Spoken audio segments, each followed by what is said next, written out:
अवधूत चिंतन श्री गुरुदेव दत्त. श्री गुरु शरणम. अवधूत चिंतन पुष्प 28. दत्तविद्याय लक्ष्मीश दत्तस्वात्मस्वरूपिणी गुणनिर्गुणरूपाय दत्तात्रेय नमोस्तुते. परमेश्वराने दिलंय त्याबाबत आपण कृतज्ञ आहोत का? का असं वाटतं बरं? कोणत्याही वाहनाचे टायर्स वापरले की झिजतात, पण आपल्या पायाचे तळवे कधी झिजलेले कोणाला कळाले का? किती चाला ते आहेत तसेच राहतात.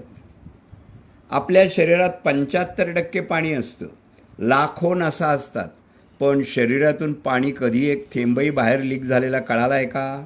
नाही.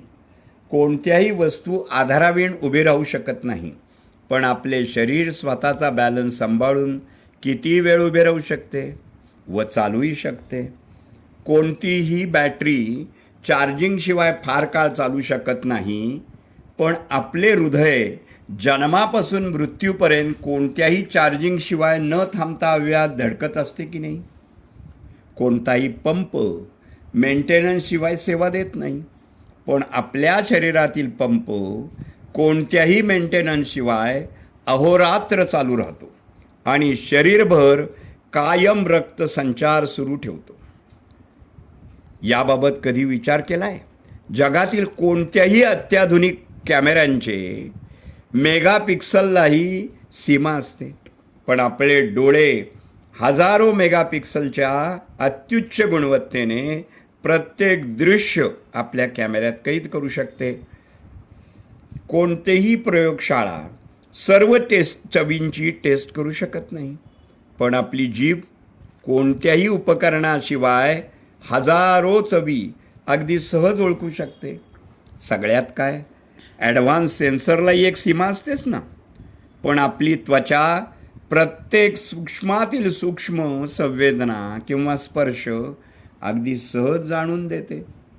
कोणतंही यंत्र सर्व प्रकारचे ध्वनी निर्माण करू शकत नाही, पण आपल्या कंठातून हजारो फ्रिक्वेन्सीचे ध्वनी सहज निर्माण होऊ शकतात. कोणतीही अत्याधुनिक डिव्हाइस सर्व प्रकारचे ध्वनी डिकोड करू शकत नाहीत, पण आपले कान प्रत्येक ध्वनीचा अर्थ समजून सहज डिकोड करू शकतात. परमेश्वराने आपल्याला या अमूल्य बाबी अत्यंत विनामूल्य दिलेले आहेत. त्यासाठी आपण कधी भगवंताचे आभार मानलेत का? ते नक्की मानायला हवेत. आणि त्यामुळेच भगवंताकडे कोणतीही तक्रार करण्याचा आपल्याला काही अधिकार नाही आहे, तो फक्त कृतज्ञता व्यक्त करण्याचा अधिकार. म्हणून दत्तनामात राहा, कृतज्ञता व्यक्त करा. शुभम भवतु, शुभम भवतु, शुभम भवतु.